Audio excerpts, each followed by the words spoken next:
하나님 말씀은 사도행전 4장 32절에서 5장 11절까지입니다. 사도행전 4장 32절에서 5장 11절까지 말씀 번갈아 가며 읽습니다. 제가 먼저 읽겠습니다. 믿는 무리가 한 마음과 한 뜻이 되어 모든 물건을 서로 통용하고 자기 재물을 조금이라도 자기 것이라 하는 이가 하나도 없더라. 사도들이 큰 권능으로 주 예수의 부활을 증언하니 무리가 큰 은혜를 받아 그 중에 가난한 사람이 없으니 이는 밭과 집 있는 자는 팔아 그 판 것의 값을 가져다가 사도들의 발 앞에 두매 그들이 각 사람의 필요를 따라 나누어 줌이라. 구브로에서 난 레이족 사람이 있으니 이름은 요셉이라. 사도들이 일컬어 바나바라 번역하면 위로의 아들이라 하니 그가 밭이 있음에 팔아 그 값을 가지고 사도들의 발 앞에 두니라. 아나니아라 하는 사람이 그의 아내 삽비라와 더불어 소유를 팔아 그 값에서 얼마를 감춤해 그 아내도 알더라.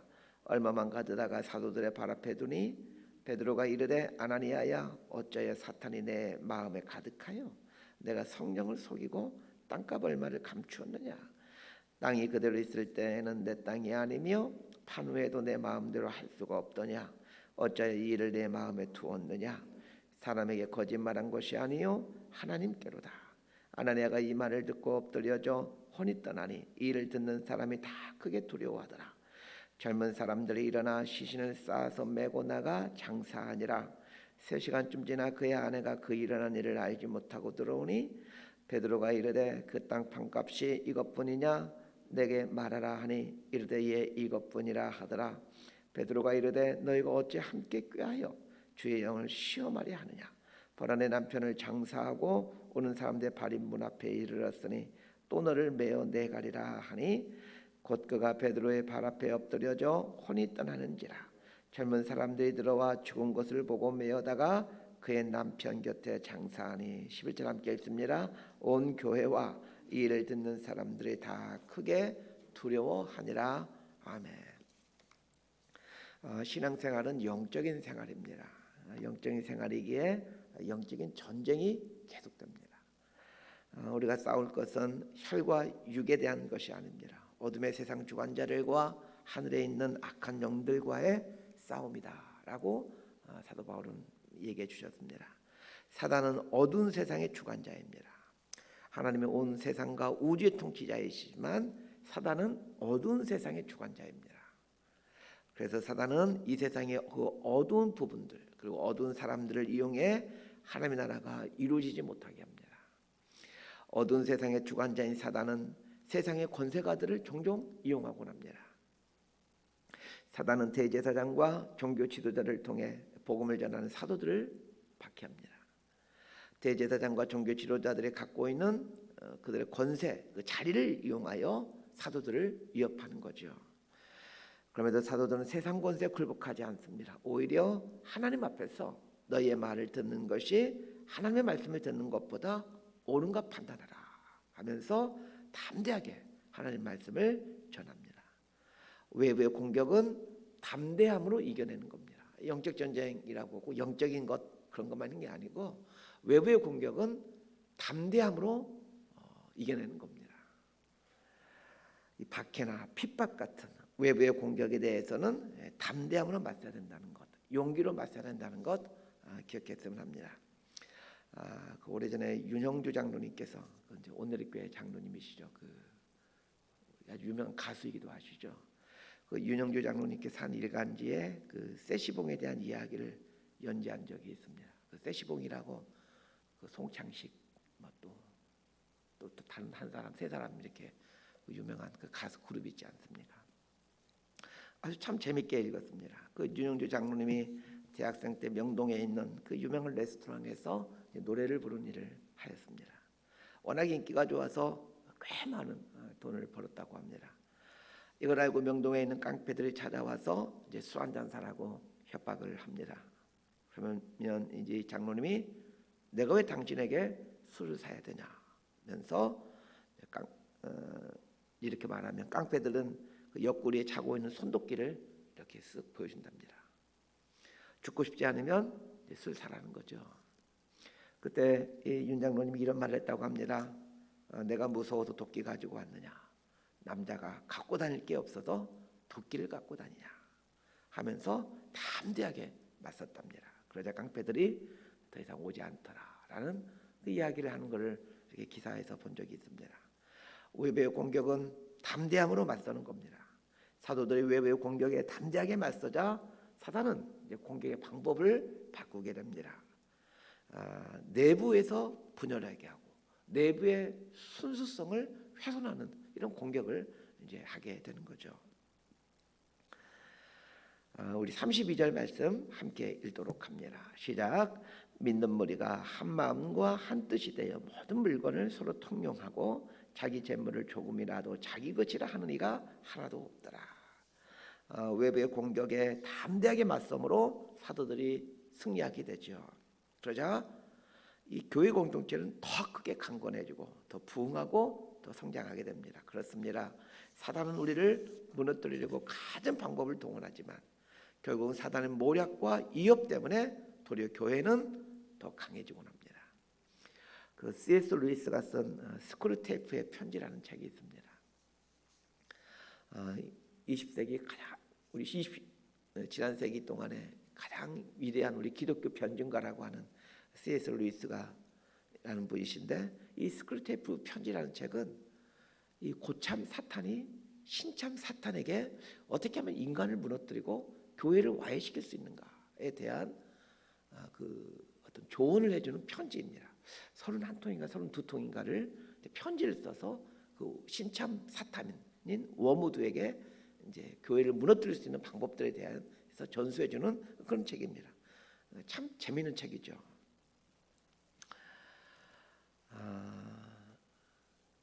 이 책에 보면 이제 고참 사탄인 스크루테이프가 그 신참 사탄인 워무드에게 이런 말을 합니다.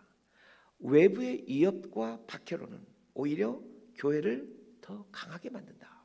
이런 이야기를 합니다. 그러면서 물리적인 박해는 가급적 사용하지 말아라. 이렇게 조언을 하며 오히려 교회는 외부적인 공격이 없을 때 더 느슨해지고 약해진다. 라는 조언을 해주고 있습니다. 맞습니다. 교회는 외부의 공격이 없을 때 더 약해집니다. 사람들이 이거를 잘 알고 있기 때문에 현대 사회에서는 이 외부적 박해를 잘 사용하지 않습니다. 외부의 공격에 교회는 더 강해지고 하나가 되었습니다. 교회가 강해지고 하나가 되었다는 구체적인 표시가 이 교회 구성원들이 소유를 뛰어넘는 삶을 사는 것입니다. 교회 공동체가 강해졌다라는 구체적인 표시 중에 하나가 이 성도들이 소유를 뛰어넘는 삶을 사는 것입니다. 이 소유를 뛰어넘는다라는 말은 물질을 흐르게 한다라는 말입니다. 물질은 소유하는 게 아니라 흐르게 하는 것입니다.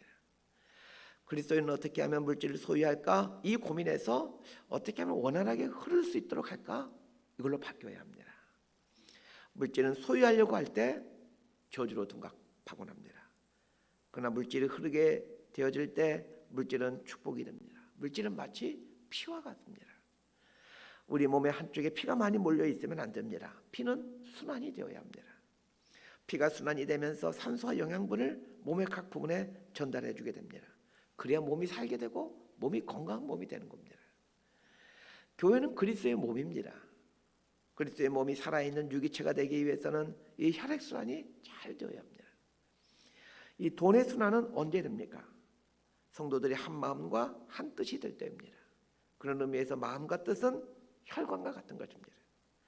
혈관이 지방이나 노폐물로 가득 차 있으면 피가 잘 통하지 않게 됩니다. 그리고 터지게 되죠. 영적 이 그리스도인이 되면 마음과 뜻이 선해지게 됩니다. 마음과 뜻에 자리 잡고 있던 욕심들, 영적인 노폐물들이 정화되게 됩니다. 마음과 뜻이 정화되면 물질이 원활하게 소통되게 됩니다. 말씀과 기도는 이 혈관을 뚫고 혈관을 원활하게 만들어가는 촉진제와 같습니다. 말씀과 기도가 우리 삶에 들어올 때 우리의 마음과 뜻이 순결해지게 됩니다. 신앙은 추상적인 게 아닙니다. 무슨 사랑에 대해서 막 이야기하고 황홀한 체험에 대해서 이야기하는 그게 신앙이 아닙니다. 신앙은 아주 구체적입니다. 초대교회 성도님들은 물질을 나눔으로 그리스도인이 되었다는 것을 보여줬습니다. 32절 말씀을 잘 보십시오. 믿는 머리가 한 마음과 한 뜻이 되어 모든 물건을 서로 통용하고. 이렇게 되어 있는데 이 말을 이렇게 바꿀 수 있습니다. 한 마음과 한 뜻이 되자 모든 물건들을 서로 통용하게 되었다. 이렇게 말입니다. 자, 그런데 한 마음과 한 뜻이라고 했는데 도대체 한 마음과 한 뜻은 무엇입니까? 많은 사람들의 마음을 종합해 가지고 평균을 내고 거기에 맞췄다라는 그런 말입니까? 그런 게 아닙니다. 한 마음과 한 뜻이란 예수님의 마음과 예수님의 뜻이라는 말입니다. 교회가 하나 될 수 있는 방법은 한 가지입니다. 우리는 통상 이런 얘기를 많이 해요. 교회가 하나 되어야 된다. 하나 되어야 한다. 하나 될 수 있는 방법이 뭐가 하나 되는 방법입니까? 모든 성도님들이 예수님의 마음과 예수님의 뜻을 갖는 것입니다. 내가 다른 사람이 될 수 없고 다른 사람이 내가 될 수가 없습니다. 부부도 하나 되기 어려운데 어떻게 많은 성도들이 하나가 될 수 있겠습니까? 하나가 되는 방법은 예수님의 마음과 예수님의 뜻을 갖는 것입니다. 자, 33절 말씀 함께 읽도록 합니다. 시작. 사도들이 큰 권능으로 주 예수의 부활을 증언하니 우리가 큰 은혜를 받아. 여러분 32절과 33절 말씀이 이게 문맥상으로 연결이 되십니까? 전혀 연결이 되지가 않습니다. 그런데 잘 생각해 보면 또 연결이 됩니다. 모든 성도들이 한 마음과 한 뜻으로 자기 물건을 자기 것이라 하지 않게 되자 사도들이 예수님의 부활을 증언했다. 이렇게 해석해 볼 수 있습니다. 자, 이게 무슨 말이냐면 부활하신 예수님께서 성도들 안에 살아계시지 않고서는 서로 물건을 통용하는 이런 일들이 불가능하다는 것입니다. 어떻게 사람들이 자기 물건을 자기 것이라 하지 않고 서로의 필요를 따라 나눠주는 유무상통의 삶을 살 수 있는 것입니까? 부활하신 예수님께서 우리 안에 이 계시는 것 그 이후에는 달리 설명할 방법이 없다는 뜻입니다. 부활하신 예수님께서 우리 안에 살고 계시기에 그 예수님의 마음으로 한 마음이 되고 한 뜻이 되어 서로 물건을 통용하더라는 것입니다. 그래서 여러분 물질을 나누기 위해서 애쓰려고 하기 전에 먼저 해야 될 것은 부활하신 예수님이 내 안에 살아가도록 하시는 것입니다. 그러면 물질을 나누는 것은 자동적으로 따라오는 것이죠. 우리 안에 부활하신 예수님이 온전히 거하게 하십시다. 그것이 우리가 힘써야 될 것입니다. 36절과 37절 말씀 함께 읽습니다. 시작. 구브로에서 나는 레이족 사람이 있으니 이름은 요셉이라. 사도들이 일컬어 바나바라. 번역하면 위로의 아들이라 하니 그가 밭이 있으며 팔아 그 값을 가지고 사도들의 발 앞에 두니라. 초대교회는 이 땅에 있는 모든 교회들의 모델, 원형입니다. 모든 교회들이 닮아가야 될 모델이 이 초대교회입니다. 이 초대교회의 영성을 아주 깊이 있게 만든 사람 중에 한 분이 바나바입니다. 오늘 본문에 보면 바나바는 사실 별명이고 본명은 요셉입니다. 원래 이름은 요셉인데 사람들이 하도 바나바 부르니까 마치 이제 바나바가 본명처럼 된 사람이 바로 이 바나바라는 사람이에요. 이 바나바라는 이름 뜻이 무슨 뜻이냐면 위로의 아들이라는 뜻입니다. 위로의 아들이라는 말은 이 말의 위로라는 말은 우리가 생각하는 그 위로, 뭐 힘내세요, 용기를 내세요, 하나님께 도와주실 거예요, 어떤 이런 의미의 위로가 아니라 이 위로라는 말은 예언, 말씀 선포, 설교 이런 의미를 갖고 있습니다. 그러니까 위로의 아들이라는 말은 설교의 황태자라는 얘기예요. 그런데 이 설교의 황태자, 이 바나바를 향해서 당신은 설교의 황태자라는 이 별명을 붙여준 사람들이 누구인지를 잘 보시길 바랍니다. 일반 성도들이 붙여준 것이 아니고 사도들이 붙여줬습니다. 사도들이 갖고 있는 권한 중에 가장 큰 권한이 설교하는 권한이었습니다. 그런데 사도들의 바나바를 당신은 설교의 황태자입니다. 이런 별명을 붙여주는 거예요. 자, 이 말은 무슨 말입니까? 사도들이 자기의 기득권을 내려놓았다는 얘기입니다. 사도들은 사도들의 기득권을 내려놓고 성도들은 그 물질에 대한 기득권을 내려놓았다는 것이 오늘 본문의 이야기예요. 그러니까 성도들은 자기 재산을 내놓고 사도들은 자신들의 가장 큰 기득권이라 할 수 있는 설교하는 권한을 성도들에게 내려놓았다. 이렇게 오늘 본문을 볼 수가 있는 것입니다. 초대교회가 아름다운 교회로 기억되는 것은 사도든지 성도든지 다 기득권을 내려놓았기 때문입니다. 저는 이 바나바라는 분도 참 훌륭한 분이지만 이 사도들도 참 훌륭한 분들이라고 생각되어집니다. 자신들에게 있는 그 가장 큰 권한이 설교하는 권한을 성도들에게 주므로 성도들을 설교자로 키워가는 거예요. 전 저희 교회도 훌륭한 평신도 설교자들이 많아졌으면 좋겠습니다. 성도들은 그렇게 말할 겁니다. 에이 목사님, 저희가 어떻게 설교해요? 그렇게 말씀하시는 분들이 있을 텐데 여러분 그렇게 말씀하지 않게 되기를 바랍니다. 전 대학생 때 신학교에 가기 전에 설교를 시작했습니다. 23, 24 이 나이에 그때 오늘의 교회에서 교사로 섬기고 있었는데 제가 맡고 있던 부서에서 설교를 자주 하고 그랬습니다. 그 맡겨진 저희 부서 목사님께서 본인이 자주 안 오시고 저에게 자주 설교하라고 설교 기회를 많이 주셨습니다. 신학교를 입학하고 바로 군대에 갔습니다.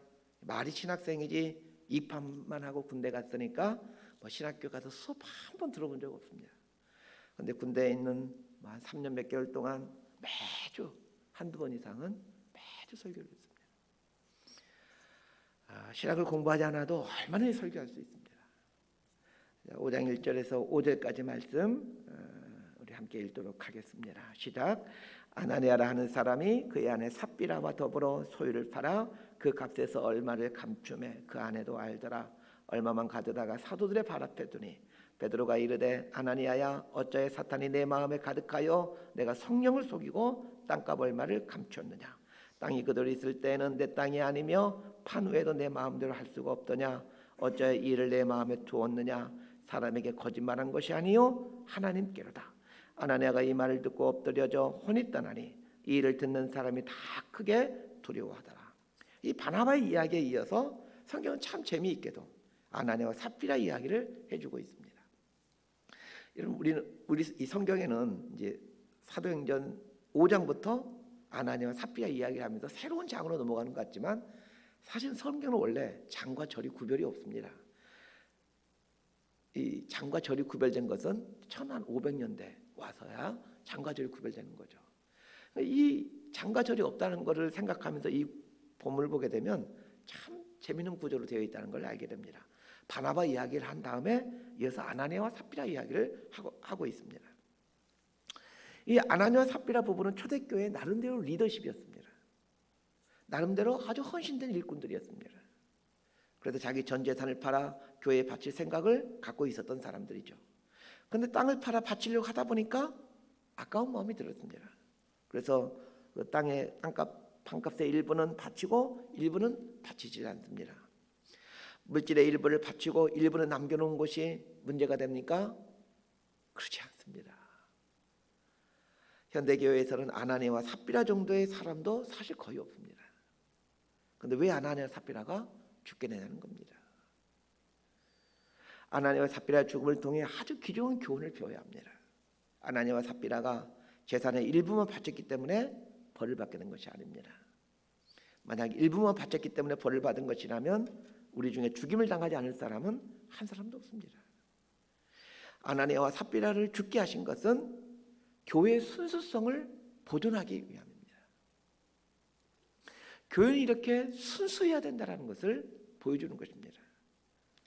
교회는 그리스도의 몸입니다. 교회는 예수 그리스도를 보여주는 실체입니다. 예수는 우리에게 당신의 모든 걸 주셨습니다. 피를 주시고 육체를 주시고 생명을 주셨습니다. 다 내어주셨습니다. 다 내어주시면 우리를 구원해 주셨습니다. 만약 예수님께서 당신의 전부를 내어주지 않았다면 아마 우리는 구원받을 수가 없었을 것입니다. 예수님께서 전부를 주심으로 우리의 구원은 값진 구원이 되고 완전한 구원이 됩니다. 교회는 이 예수님을 보여주고 나타내는 예수님의 몸입니다. 예수님은 세상에 자신을 내어준 척 하질 않았습니다. 아나니아와 삽비라가 죽임을 당하게 된 것은 이 땅에 교회가 처음으로 탄생되었기 때문에 그런 것입니다. 예수님은 첫 번째 교회를 통해서 교회가 무엇인지를, 교회의 원형이 무엇인지를 이 땅의 교회들에게 보여주고 싶었던 것이죠. 교회는 그리스도의 몸이다 라는 것을 말해주고 싶었던 것입니다. 교회는 그리스도의 몸이라는 사실을 우리 교회 리더십들이 기억하고 살 때 그때 기득권을 포기할 수가 있습니다. 오늘 한국 교회 문제는 밥그릇 싸움에 있습니다. 누가 더 높냐는 것입니다. 누가 높습니까? 섬기는 사람이 높죠. 누가 높습니까? 많이 포기한 사람이 높습니다. 이걸 놓치게 되면 교회는 교회가 될 수가 없습니다. 아나니아와 삽비라가 죽게 되는 걸 보면서 저 사람들은 지옥에 갔을 거야 이렇게 말하는 사람들이 있습니다. 그런 관점으로 성경을 보면 안 됩니다. 아나니아와 삽비라는 하나님께 귀하게 쓰임받지 못했습니다. 왜 쓰임받지 못했습니까? 그들은 교회에 속해 있었지만 그리스도의 순수성을, 교회의 순수성을 갖고 있지 않았기 때문입니다. 말씀 정리합니다. 사단은 이 초대교회 부흥과 하나됨을 보면서 두려워했습니다. 그래서 아나니아와 삽비라에 들어가서 가장된 헌신, 위선된 헌금을 하도록 하는 것이죠. 이 가장된 헌신, 위선된 헌신은 교회의 순수성을 훼손시켜 갑니다. 사단은 교회를 무너뜨리려고 할 때 외부적 공격보다는 내부에서 공격하는 것이 훨씬 더 파괴적이고 용이하다는 것을 알고 있습니다. 그래서 이 교회의 순수성을 자꾸 회파시키기 위해서 가진 방법을 동원하는 것입니다. 교회는 그리스도의 몸입니다. 이 사실을 깊이 깨닫게 되면 교회는 한 마음과 한 뜻을 품을 수 있게 됩니다. 예수님의 마음과 예수님의 뜻을 갖게 됩니다. 그때 비로소 교회는 그리스도의 몸이 되어갑니다. 예수님의 마음과 예수님의 뜻을 갖게 되면 물질이 소통되고 사역이 소통됩니다. 물질이 소통되고 사역이 왕성하게 소통될 때 예수님이 꿈꾸셨던 그 본래로서의 교회, 본질로서의 교회, 원형으로서의 교회가 만들어지게 됩니다. 우리 안에 부활하신 예수님이 온전히 거하게 하십시오. 예수님은 부활하셨습니다. 왜 부활하셨을까요? 우리 안에 거하시기 위해서입니다. 우리 안에 거하셔서 우리를 통해 이 땅에 현존하시기를 원하시고 계십니다. 우리는 그리스도의 몸입니다. 예수님을 온전히 드러내는 그분의 몸이 되어갈 수 있게 되기를 진심으로 소망하고 축복합니다. 기도하겠습니다. 하나님 아버지, 부활하신 예수님께서 우리 안에 온전히 거할 수 있게 되기를 원합니다. 내가 그리스도의 몸이라는 사실을 잊지 않고 살게 해주십시오. 그래 예수님을 온전히 드러내며 살게 해주십시오. 예수님께서는 교회 공동체를 통하여 예수님이 어떤 분이신지를 드러내기를 원하셨습니다. 저희가 교회 공동체를 이루어가는 동안에 기득권을 내려놓게 하시고 소유를 내려놓게 하시고 우리 안에 온전한 소통과 순환이 이루어질 수 있도록 저희를 붙들어 주옵소서. 그래 우리를 통하여 예수의 형상이 온전히 드러나게 될 수 있도록 인도하여 주옵소서. 예수님의 이름으로 기도드리옵나이다. 아멘.